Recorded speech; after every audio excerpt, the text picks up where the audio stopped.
వెంటనే వెళ్ళి కాపాడాలి. దగ్గరలోనే ఉన్నాం దాత్రి. పద.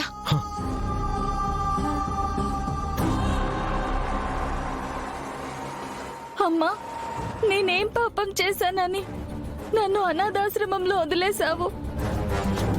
భరించలేని అవమానాలు పడుతున్నానమ్మా. మోయలేని నిందల్ని మోస్తున్నాను. దీని దొంగ బుద్ధి బయటపడాలని ఉండదు కాబట్టే దొరికిపోయి ఉండదు. చివరికి నాకు దొంగ అన్న బిరుదు కూడా ఇచ్చారమ్మా. నన్ను దొంగని చేశారు. నాకింక ఓపిక లేదమ్మా. బ్రతికే శక్తి లేదు. అయినా ఇన్ని భరిస్తూ ఎందుకు బ్రతకాలి? ఎవరి కోసం బ్రతకాలి? కేదార్, శ్రీవల్లి అక్కడుంది. నేను కూడా నీ దగ్గరికే వచ్చేస్తున్నానమ్మా. నీ దగ్గరికే వచ్చేస్తున్నాను. అన్నయ్య, నన్ను వదలన్నయ్య.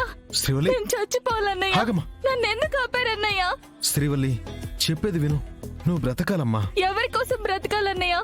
నాకెవరున్నారని బ్రతకాలి? నేనెందుకోసం బ్రతకాలి? మీ అమ్మ కోసం బ్రతకాలి చెల్లి. అమ్మ కోసం బ్రతకాలి చెల్లి. మా అమ్మ లేదు కదన్నయ్య, చచ్చిపోయింది కదా. నన్ను అనాథం చేసి, నన్ను ఒంటరిదాన్ని చేసి వెళ్ళిపోయింది. లేదు శ్రీవల్లి, మీ అమ్మగారు బతికే ఉన్నారు. మీ అమ్మగారు బతికే ఉన్నారు. మీ అమ్మగారు బతికే ఉన్నారు.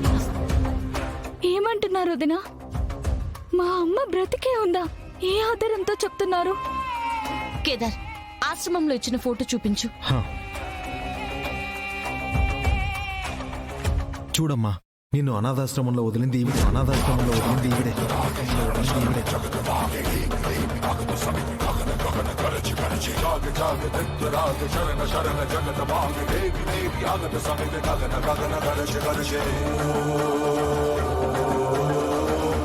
ఆశ్రమంలో నన్ను వదిలింది వైజయంతి అమ్మగారా?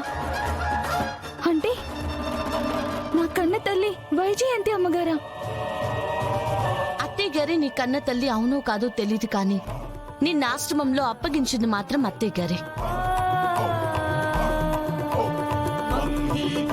అయితే ముమ్మాటికి నా తల్లి ఆవిడేనేమో. అందుకే నన్ను ఆశ్రమంలో అప్పగించి నన్ను అనాథం చేశారు. ఈ ఫోటో ఆశ్రమంలో మీకెవరిచ్చారు వదినా? ఆశ్రమంలో గురువు గారే ఇచ్చారు శ్రీవల్లి. నిన్న అప్పగించినప్పుడు ఈ ఫోటో తీశానని చెప్పారు.